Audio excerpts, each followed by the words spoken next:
अभिव्यक्ति 2024 army wives welfare association literary festival. Excellency Shri Gulab Chand Kataria has, on behalf of Western Command, we are grateful to His Excellency for taking out time from his busy schedule. Now I request everyone to rise for the national anthem.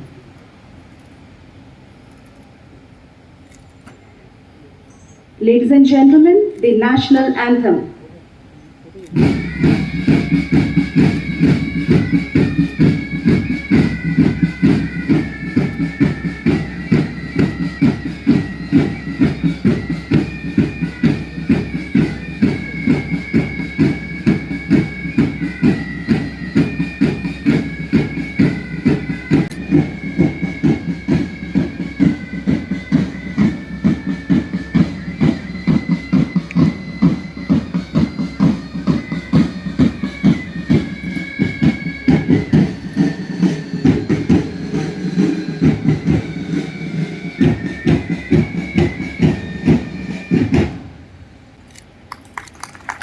Thank you, sir.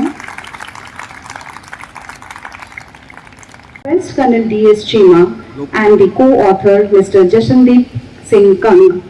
Shri Gulab Chand Kataria, Governor of Punjab and Administrator Punjab, Mrs. Shuchi Katyar, General Mohit Wadhwa, ladies and gentlemen, and of course my dear students, young boys and girls sitting at the back. It is often said that Sikhs make history, but they don't write history.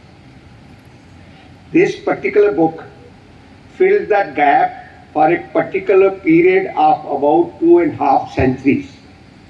It begins with, with the first battle of Guru Gobind Singh that was fought at Bangani near Paonta Sahib and ends with the Second World War. We all know that Sikh faith is a faith of love, peace and compassion. How a Sikh transformed to a Singh, that is a very interesting story, and I always thought, like most of you, that history is a very boring subject and maybe irrelevant too. But my wonderful co-author, Mr. Jashandeep Singh Kang, a brilliant PCS officer with Punjab government, serving with I think Department of Labour, he proved it otherwise, that history can be very, very interesting too. Now, few things, because of paucity of time, I'll bring out only a couple of things about the book which it speaks about. First is, of course, that the Sikhs, while fighting the Mughals, even the Marathas and the British, they never forgot the moral principles given to them by the first Guru, Guru Nanak Dev Ji. The moral principles. As a matter of fact, once the Rohilla chiefs, who were being supported by the Sikhs, they captured the King Zaman and they blinded him. Sikhs withdrew the support, saying that humanity comes first. And who does not know about Bhai Kanhaiya, the lieutenant of India, known after the founder of Red Cross. The role of women in this all the battles, whether it was Rani Sadakaur or it was Mai Pago. You recall the battles of Chamkaur and the battles of Mukatsar Sahib, all these battles. And I only want to submit, sir, that this is one book which I feel must be read, understood, interrogated by all the legislators of Punjab, not only Punjab, everyone. The book must be read by every student of Punjab to know what it is all about.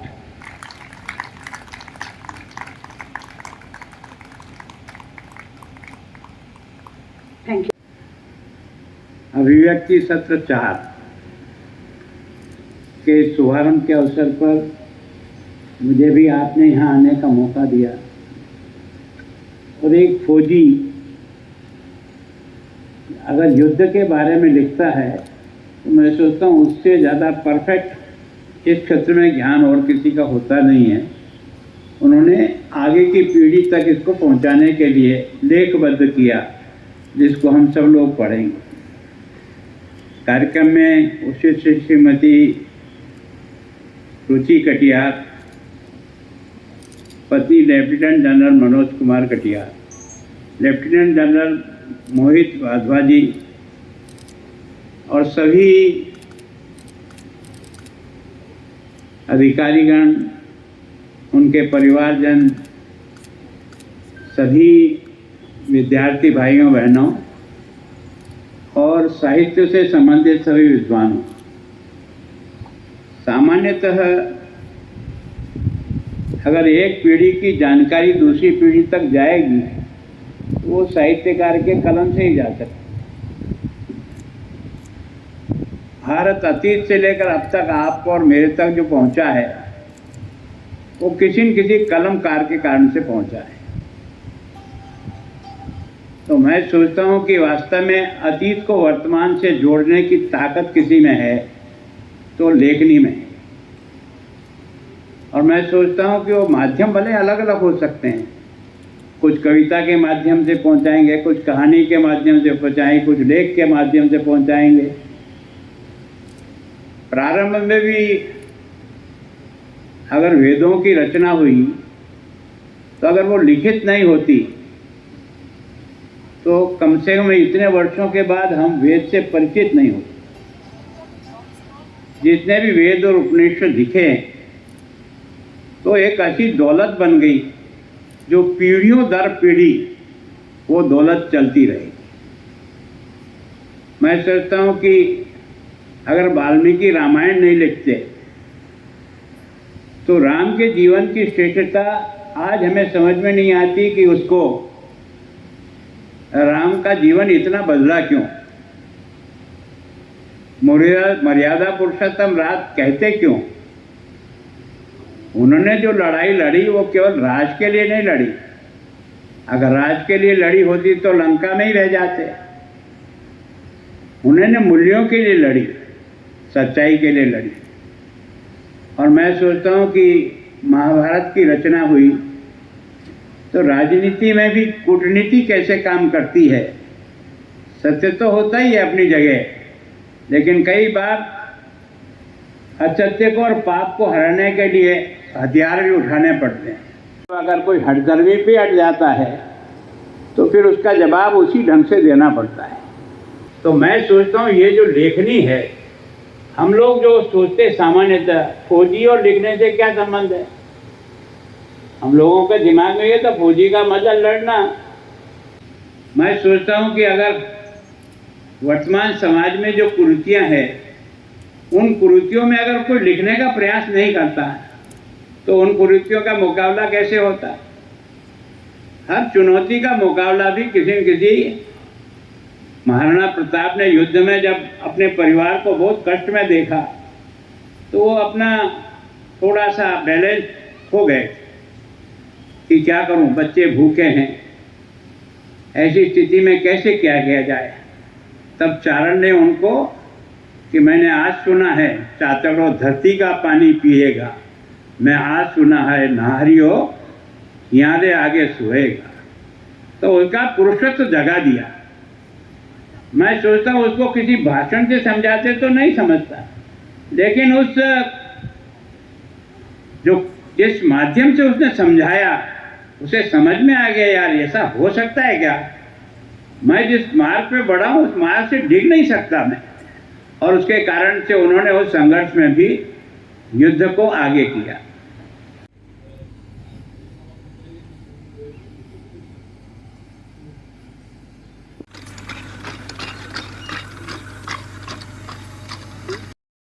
देखने पर food system है जो आधुनिक हथियार हैं सारे India में बने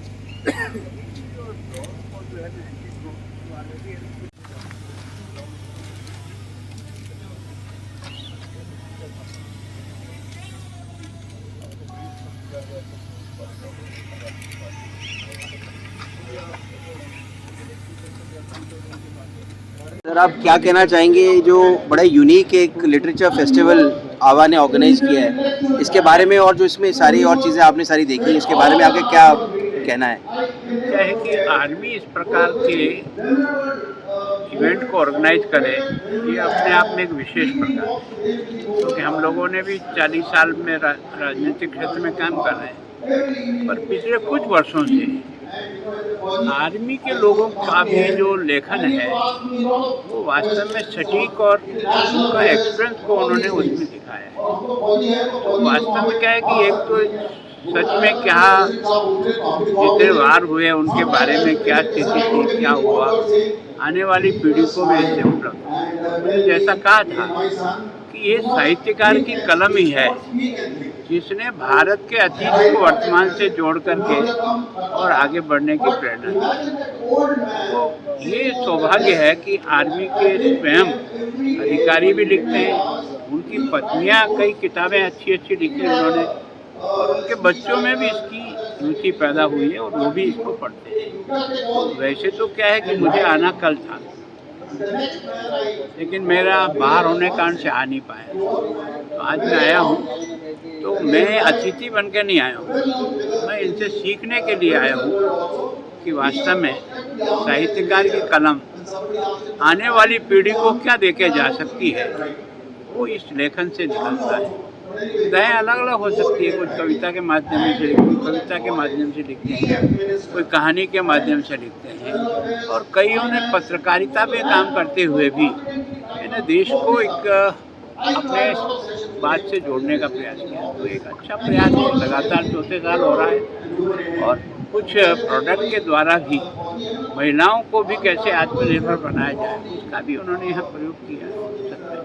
तो वो आवा का जो वेंचर है, ये जो उनको स्ट्रेंथन करे विमेन एम्पावरमेंट, वो सारे उन्होंने यहाँ पे स्टॉल्स दिखाए, तो उसके बारे में क्या कहते हैं? स्पेशल चिल्ड्रन भी प्रोडक्ट्स मैं बनाते जहाँ हैं। पे भी जाता हूँ तो ऐसी जो बनाते हैं सरकारी खरीद में कैसे प्राथमिकता मिले और सरकार के विभिन्न डिपार्टमेंट इनका कैसे ज़्यादा से ज़्यादा उपयोग करें, तो इनको एक तो प्रोत्साहन मिलेगा और बाकी और कुछ करने में उसको आसानी हो जाएगी, क्योंकि कई बार मेहनत तो करते हैं लेकिन जैसा मार्केट की जगह मिलनी चाहिए वो बराबर नहीं मिल पाती। अगर मार्केट मिले तो ये देश विदेश तक भी अपने सामान को पहुंचाने में सफल हो जाए। एक बस आखिरी सवाल, ये वेपनरी का कैसा रहा आपका देखो क्या है एक्सपीरियंस, कि हमें जो आपने वेपन डिस्प्ले दिया? सामान्यतः क्या है कि हम हमेशा वेपन पर दूसरे देशों पर निर्भर करते हैं, लेकिन मोदी जी ने आने के बाद भारत के वेपन्स बनने भी शुरू हुए और कई वेपन्स हमारे ऐसे भी बने हैं कि दूसरे देश हमसे मांग रहे हैं कि आपका ही वेपन हमको भी दो। इसका मतलब यह है कि हमारे पास टैलेंट तो पहले से था, हमने उस टैलेंट को कार्य रूप में परिणित नहीं किया। अब प्रधानमंत्री जी ने कोशिश की उसको कार्य रूप में परिणित करें, तो मैं सोचता हूँ देश वही सर्वाइव कर सकेगा जो अपने स्वयं के बूते पर खड़ा रहेगा। I'm really honored to be with this distinguished personality sharing the same stage, and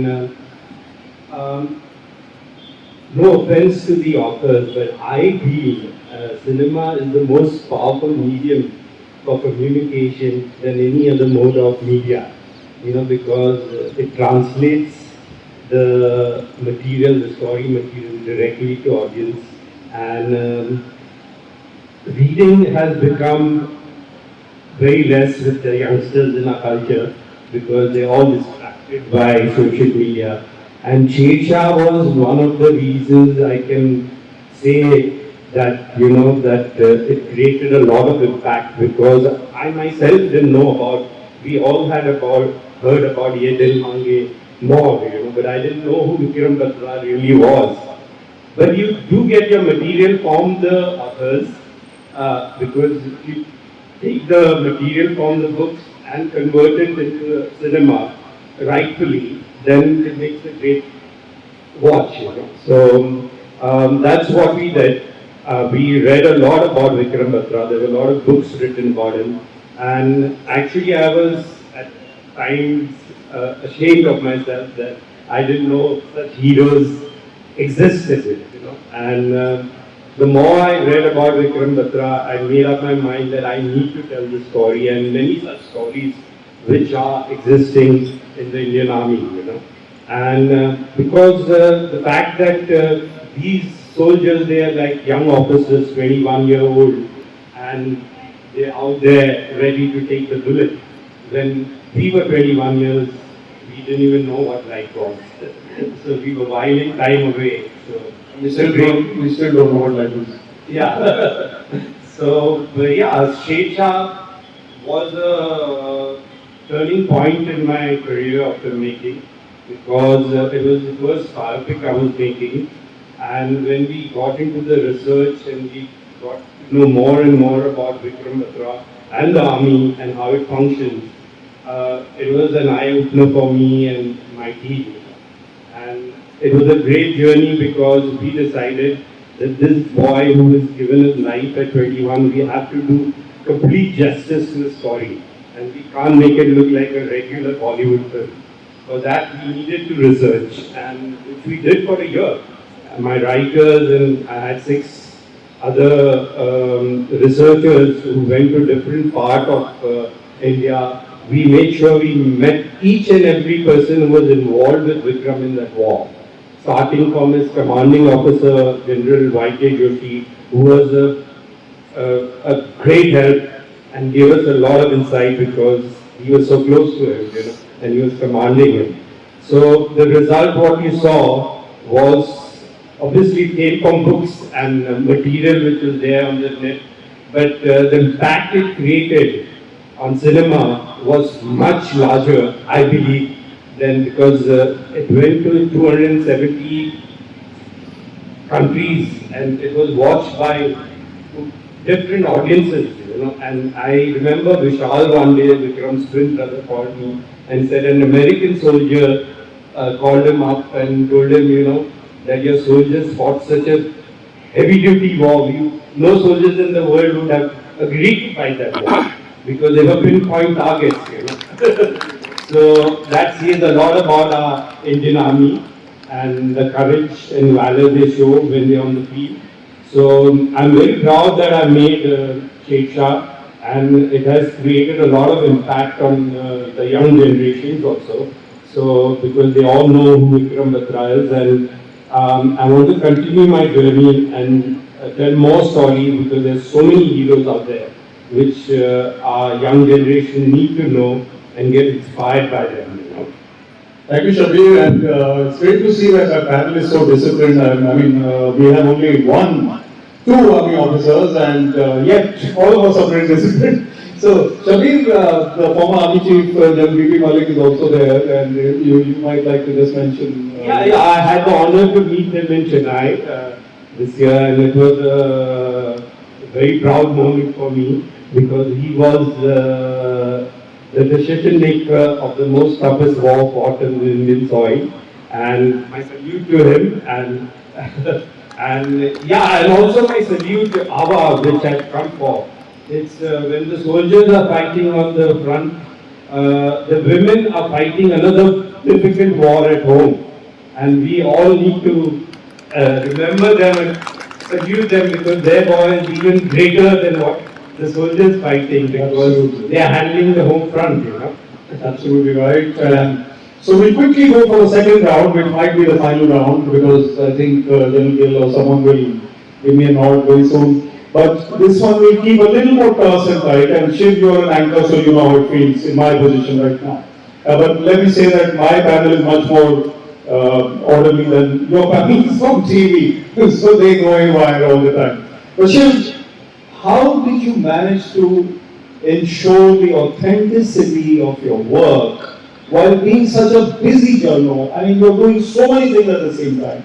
Writing a romantic book is one thing, and I have a couple of them, but writing so meticulously about actual incidents, courageous feats, there is a chance that you may go wrong somewhere. How did you manage all that despite your busy work? So Rahul and I decided right from the start that we were going to have a very uncompromising approach to how we write our books. We were not going to take any liberties whatsoever. We decided that if we allow ourselves any liberties from the start, then these books will become like the many military books that are written about heroes which tend to embellish details, dramatize certain aspects of war and combat, which as two conflict journalists, it didn't sit well with us. I think the country, the units, the military, the families, they are owed the truth, and the public wants the truth. They don't want Rahul's of my opinion about what happened. They want to know what happened. So I will just tell you the 3 or 4 rules that Rahul and I sort of practically put down when we started writing, which was that we will not do a story unless we have it first hand. No second hand, no third hand, first hand. So if the hero that we are writing about is fortunate to be alive, then that chapter will involve an interview with that hero. Point 2, many of our stories tragically involve heroes, who were killed in action, were no longer alive. In that case, all of our chapters have to involve the people who were with them, either their buddy soldiers, their commanding officers, or other people who were part of that operation. It has to involve interviews with them. And the third, probably the most important aspect of it, and there's so much of our in our books as well, which is that each and every chapter that we write about has to involve the families. We have to bring the families in because Rahul comes from an army family, I'm a civilian. It has always been something that has affected us greatly year on year, that you see the families a couple of times a year during award ceremonies, etc. And then they kind of just recede into oblivion, never expecting any kind of publicity, never expecting any public show of gratitude. And therefore we believe that families need to be there. So as long as we were able to follow these 3 rules, and believe me, there have been occasions when we have not been able to tell certain stories because we couldn't get access to those heroes or their families for whatever reason. Not willing to speak, or it's a sensitive story, or the army maybe didn't want a particular story to be told. There are various things that go on, but I think the fact that Rahul and I are both journalists help in a great way, because as journalists we can't get anything wrong. If Rahul and I get anything wrong, both of us are in serious trouble. It could end our careers. So I think accuracy was not really a problem for us. It comes naturally to us, and also we are duty bound to be factual and accurate, especially when it comes to talking about soldiers. I just had one last 10-second thing to add to what Shabir Bhai said. I completely agree with him about cinema. I think cinema elevates the written word into a kind of power that I think a book can never fully convey. But I will humbly add that we are so thankful and so amazed on a daily basis, Rahul and I, that we get messages. I think we get messages every day across all platforms from our readers, but we get at least 15 to 20 messages every single day, whether it's on Instagram or Twitter or wherever, from people saying, "Sir, I don't read, but because of your book, I've started reading." That's brilliant. That's really brilliant. Super. That was a bit more than 10 seconds, but well done, Shiv, and well spoken. And Shabir, you have now to make a film on their book, right? Let me pitch for them. And then I always need a good material. This is I great always material. believe that a good book can make it into a great film. Absolutely, yeah. I'm going to talk to Rahul now. He's from Chandigarh in many ways, and Chandigarh transformed you in your early days, Rahul, to become the journalist you are. And also, tell us how you became that author, which is a different thing. And where you really have to take out time from your career to elevate that consciousness, as we said in the beginning, and manage to write. So was it the burning the midnight oil, how many hours extra? So talk about the journey a little bit and how you became what you are. Okay, so my Chandigarh connection is that I've done my college in university from here, Punjab University. I'm a law graduate from the Punjab University, and I had a false start as a soldier before that. I had to join the military academy. I was there for 3 months. Wasn't really like a cup of tea, so to say. And then journalism just happened. And I've been a journalist for about 25 years. And my connect with Chandigarh is very special because my parents are settled over here, just 1 kilometer down the road in Sector 2. Now, how the books happened? Vivek, we were always, Shiv and I have, we go back a long way, we've been friends and brothers for 20 years. And we were always fascinated by these stories of what is happening, the little backstories, the wives, the brothers, the childhood friends, and all that. And like I said, that our the platforms we work for don't give us that kind of what should I say, space, what kind of being sync with what we wanted to do. So this all started with a little. Shiv runs a very popular military blog called Life Fest. He done a piece on a fighter pilot on how this guy could have crashed into a very populated area, but he kept delaying the ejection of the doomed plane just to ensure there was and risking his life in the process. So I just called him up and I said it's a lovely piece and I read it twice. So he says, I'm thinking of making it a regular feature on my website. I said, are you mad, yeah? We should think bigger. Let's think of a book. He pitched the idea to Penguin in the morning, and I think by the same night we had an offer from him write the book. Penguin never gave a reply so quickly to anybody in this world. In the same night from Penguin. Amazing. As far as balancing this, and India's most fearless has been an emotional roller coaster for us. When she was reading out that message, I'm sure a lot of people have been joking and moved to tears like that. And every time we meet these people, it arouses the same emotion in us. For instance, we wrote about one of our heroes in our second book is a guy called Major Mohit Sharma. So he was killed in action, got a Ashok Chakra. So we spent some time at the one para base close by in Nahan, and met his childhood friends, the guys who led the operation, the guys who were fighting with him, people who were in influential positions in the army then. And when we went to present the book to his mother, they live in Noida, in Ghaziabad. So his mother just took the copy of the book and she kissed it and she started crying. She said, I appreciate the work you've done, but sons, I'm sorry, I'll never be able to read this. What happened? I know about it, but I can't, So that's a mother's thing. And there is another story where the Mukund Varadarajan story. So when I told Endu that the film is coming out, and is she excited about it?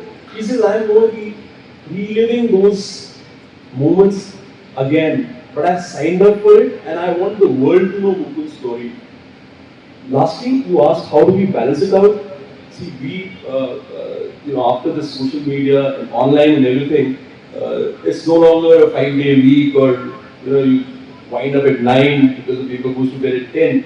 So the news cycle is so cool actually that you're always on your toes. So what I do and what Shiv also does, for instance, if I take 2 weeks off instead of traveling, I spend a lot of that time doing my. But as we journalists, I'm doing that research every day as well. So when I'm, for instance, I was there for the 25th anniversary of the Kargil War. General Malik was there, and so we keep traveling to these places, which and the whole thing, the narrative keeps building inside us. So we know what is the terrain like, we know what the challenges are over there. So all that background keeps accumulating, and when we finally start writing it down, it helps us a lot. Very well said, very inspiring indeed, and this is laudable work, I must say. And coming to General Bhupinder Singh again, sir, we'll talk more about the bestseller part again. The craft of writing, how did you evolve as a writer, sir? What is your thought process? And if you could just share with younger people here, how should they become that? Vivek, before I answer your question, I want to express my gratitude to Rahul and Shiv for the lovely story they wrote on my regimental officer, Mukund Varadarajan. He is a Rajput officer. I am from the Rajput regiment. And I want to highlight this when Shabir makes the next movie. Look, in as far army or defense forces are concerned, our identity is our troops. It doesn't matter. He was a thoroughbred Rajput officer. Field Marshal Karyappa, man from Kurd, is a Rajput officer. Sipahi, rifleman Aurangzeb Khan, he brave soldier, he is a Rajput soldier. Right?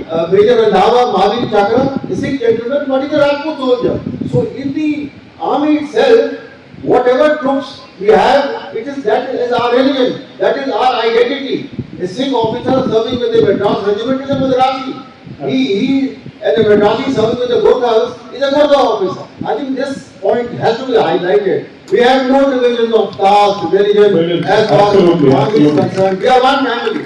That is, we have to remember that. And I will be very happy, Tanvir, who can bring out this particular aspect, this kind of regimentation. As far as what you asked me, Vivek, was how I do go about writing. I keep looking at various things happening around the world, and then something ignites me. And I must write something. So I do a little bit of research here and there, some preliminary research, and I sit down after that, trying to make my hypothesis in the sense that I must get all the input from left and right. Then I do a detailed research. Go to Google, go to other books, go to the library, pick up something on that, and then finally make out a draft. And after the draft is made, I just switch off. And I then revisit that particular draft after some time, like yesterday some panelists was saying, and then we try and finish it in the time we want to do it. Because we make some mistakes, we get emotional while writing. So at least make sure it is this thing. But one thing I always liked, as I said, Major Daswan told me, was that you must be fearless in your approach. And Vivek will bear me out, whatever articles I have been writing, I have been totally non-partisan, absolutely objective. I give my views, I get a lot of critique after that, and very happily from youngsters, they write. But I enjoy it because I feel that's an education. I may have overlooked something. I never feel bad to think, it's a pleasure to hear youngsters coming back to you. So that is the way I keep up. That's a great lesson for everybody, sir. And this factum of having a look at it after about maybe 5 hours, 6 hours, or the next morning is very good for writers because you become a little different the next morning, your mindset, you're not that emotional as you said. And Hemingway said, edit the manuscript ruthlessly, mercilessly, just chop off things which you have created, which is very difficult for the creator. But then that brings me very seamlessly to you, Captain Sanjita Nair. You are the author of 4 books now. While She's a Jolly Good Fellow is about your career, but then you're also writing a story on adoption. So how did you become such a multi-dimensional writer? What is your process and how do you go about your books? And what is the next one? So you'll have to encapsulate all that. So as I was telling you, the first book, She's a Jolly Good Fellow, was about women officers in the army. And although the book did well, it was published way back in 2010, and I still get messages from people saying that how inspiring it was, and especially young women who plan to join the armed forces. And I was asked to, so many people asked me to write a sequel, and somehow I just didn't like to repeat myself in the sense that maybe sometime in the future I may consider it or I may not, but I thought that story was over and it was done. And it was time to move on to the next. So I got in touch with Juggernaut Books and I wrote a book called The Search. The Search is about a young adoptee and it is about her search for herself, her identity, and not just her biological parents, which also was very important for her to feel complete in the world. And I thought it was a very sensitive topic and surprisingly not much had been written about it. And I thought that is one thing that I must delve deep into and write more about adoption from the adoptee's perspective. And then the next book is about the Army Officer's Wife. It's called The Army Officer's Wife, and it's about, as you guessed, it's about the Army Officer's Wife. The thing is, we always talk about officers and the work that they're doing and how brave they are. They're at the war front, they're there. Everyone worships them, they are the heroes. But what about the real heroes who are holding folk back home? They are the lady wives. And I thought there are people, plus I had the experience because my husband served in the Navy and I've when we went sailing for 1 or 2 months, I used to be alone holding fort all by myself, and it wasn't easy. And then I realized how ladies network and how they form such a strong team and face all the hurdles. So while the men folk are at the forefront, women hold fort back home. So this book is about that and going to the nuances, understanding what it means to be an army officer's wife, and so many other short stories along with that. And my latest book is called The Grand Matriarch of Malabar, and it is about the Nair society in Kerala, which is a matrilineal society. Matrilineal is not to be confused with matriarchy. Matrilineal just means that the property is handed down from mothers to daughters rather than from fathers to sons, as is the norm everywhere else in the world. So I thought that's another thing. Being a Nair myself, I thought this is something I just need to write, and this story is set in Kerala, and it's called The Grand Matriarch of Malabar. And coming to the next one, which I'm planning to write, is something about the submariners in the Indian Navy, as my husband served as a submariner. Your better half. Yes. Yes, my better half, best half. Best half. So, no, they can't be a best half. It has to be the worst of it. Okay, we could debate that.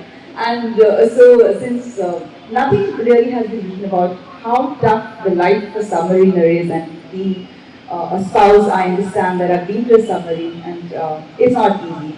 And I thought I need to write about this, and that's what I'm working on currently. Also, I must mention here that when I'm writing, unlike Shiv and Rahul, they write non-fiction. They go for accurate facts, which is the way non-fiction works. But I prefer fiction because I like some drama and some entertainment. And it's also safer to write fiction, if I may say so. Because this is a work of fiction. Any resemblance to anyone real is, just coincidental. Oh, well, more than safer, I find it more fun because I can play God and I can create my world and I can fill it with characters and make them do whatever I want them to do. So it really keeps me going, and that's my creative process, and that's how it works for me. So let's have a round of applause for Captain Nair. Fantastic story. What a multi-dimensional personality, and we're really proud of you, ma'am. And the fact that you think so laterally on various subjects, and then you go deep into that subject, and then you evolve again and go to another dimension. That's fantastic, really, in your journey. What's there not to look forward to? As an actor, you're always looking for better roles, better characters, better projects, and more opportunities to work and kind of show every fan. And more than fan, it's just important as an artist to be in front of the camera. So you just, for that, you're looking for work constantly. So is there any specific role on your mind? I mean, there are many specific roles. I would like to play, roles of powerful women. I'd also like to play indigenous ethnic women from a village where I have a different accent. I'd love to play an athlete. I'd love to play a sports star. I'd love to play, somebody from the police or army or air force. Just some character with grit. If you could recall a few moments of your initial days when you worked in Virasat and other films, if you could share a few. Let me recall. We'll go to the next question by the time we come back. हाँ तो मैं recall कर रही हूँ अभी. So in the meanwhile, what do you have to say about the festival's concept? Like it's a platform for the writers, women who are associated with the army. Yes. So. And if you can let us know what you have in mind, what you think about this concept. So ये मेरी पहली बार मैं आवा पे आई हूँ, and I'm very excited and very honored to be a part of AVA. I've always been a huge Army Wives fan. From my mother to my mom's friends, I have literally grown up, with their confidence and, with their style and their intelligence. So I'm a huge fan of the Army Wives, and for me to come here on a platform and come here and support them is a matter of huge honor for me. So what I think of the Literary Fest is that it's a great platform. I wish it was there when we were growing up. We needed a writer's room or a poetic society or some kind of outlet where we could hone our crafts as writers or express ourselves. You know, there was no platform other than probably doing well in sports and academics, and you know, then literally it was up to you how to go ahead and shape your life. But if this platform was given, maybe I would be a writer who had, you know, come out with some books by now, you know. So I really feel that the kids that are involved and the children and the women that are involved right now, they're getting that push to express themselves, and I think that's brilliant. And you know, like you, Army, like you said, so what is the advantages? Because we see a lot of you know, Army kids doing well, though everybody is, you know, making news and achieving things in the civilian world also. But I believe that there's something that makes a lot of our, you know, Army girls beauty queens, and you know, achieve those kind of. And you also achieved stature of an actress. So what is the aspect which you think plays a role in, you know, owning yourself? It's the upbringing. I mean, it's the Army upbringing, it's the organization that we've grown up in. We get exposed to, you know, different people. We get exposed to different schools when we're growing up. So whether it's people's skills, whether it's, you know, getting back to a class and remaking friends, and restarting a syllabus and trying to be good in studies with every move, which is very hard, by the way.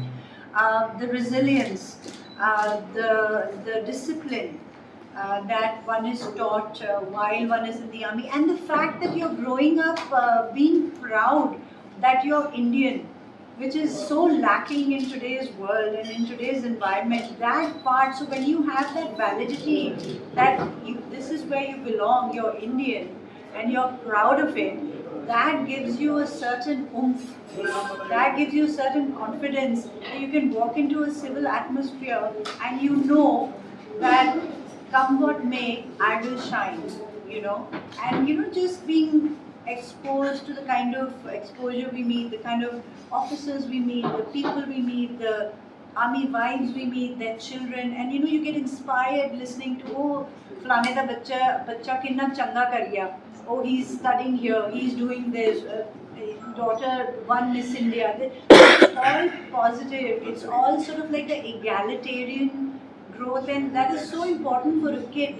You know, you go to a school where the children are not dropped in Audis and Mercedes, everybody goes in a 3-ton. You know, that atmosphere that nobody is better than you, that you know, entitlement doesn't come when, and it shouldn't be there when you're kids, and to grow up in that atmosphere where you will only shine with what you do. If you do well in academics, if you do well in sports, will you get you know, called in the assembly and be praised, not because your father's a general or a colonel or a subedar. You know, it's an egalitarian sort of living, and which I think is superb for kids.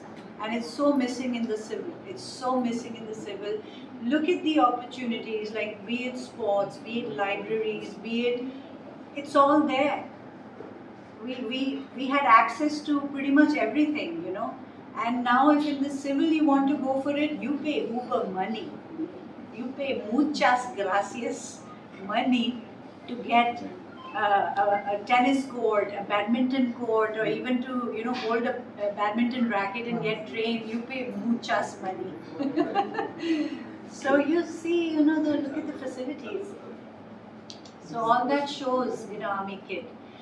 So I've relived my Virasat, and that was my first movie that I signed, and it was such a brilliant character that I got to play. So I had such amazing co-artists with me. I had Amrish Puri that I worked with.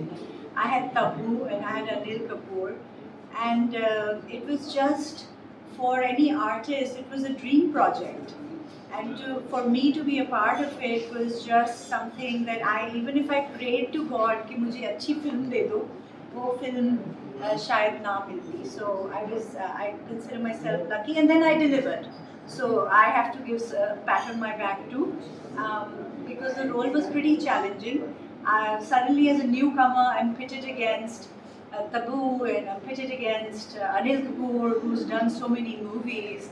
And everybody told me, "What are you doing, Pooja? Why are you doing a movie with a middle-aged, 40 hero? You'll be relegated in that zone and this and that." But I gave it my best, and the result is pretty obvious. जो पहले का cinema होता था और आपका cinema, उसमें क्या फ़र्क आपको दिखता है? काफ़ी बेटरमेंट हो गई है, काफ़ी इम्प्रूवमेंट हो गई है. इम्प्रूवमेंट कैसी हुई है? स्क्रिप्ट्स बहुत अच्छे आने लग गए हैं, लड़कियों का किरदार बहुत अच्छा लिखने लग गए हैं लोग, और लड़कियां सिर्फ डांस नहीं करती मूवीज़ में, उनका प्रॉपर अच्छा रोल होता है. तो वो हिसाब से बहुत अच्छी स्क्रिप्ट्स आजकल, और बहुत अच्छी मतलब मूवीज़ भी बनने लगी हैं.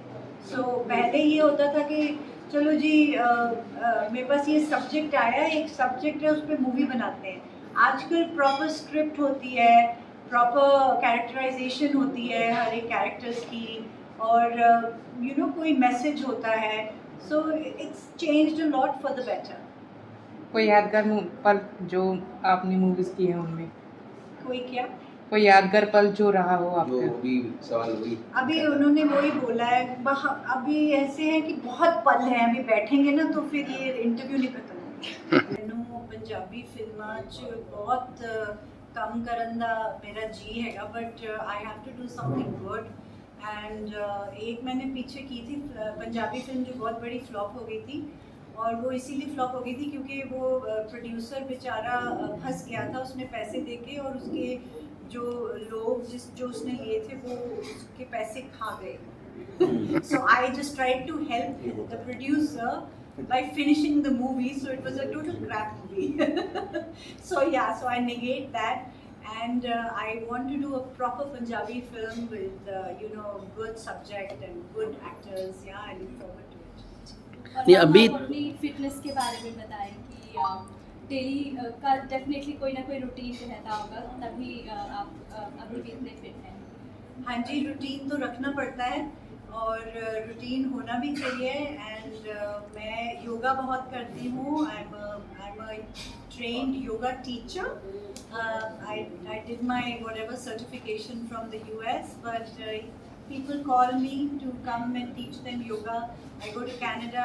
A lot of hospitals in the US call me to come teach yoga to their medical students. So I am a firm believer in yoga.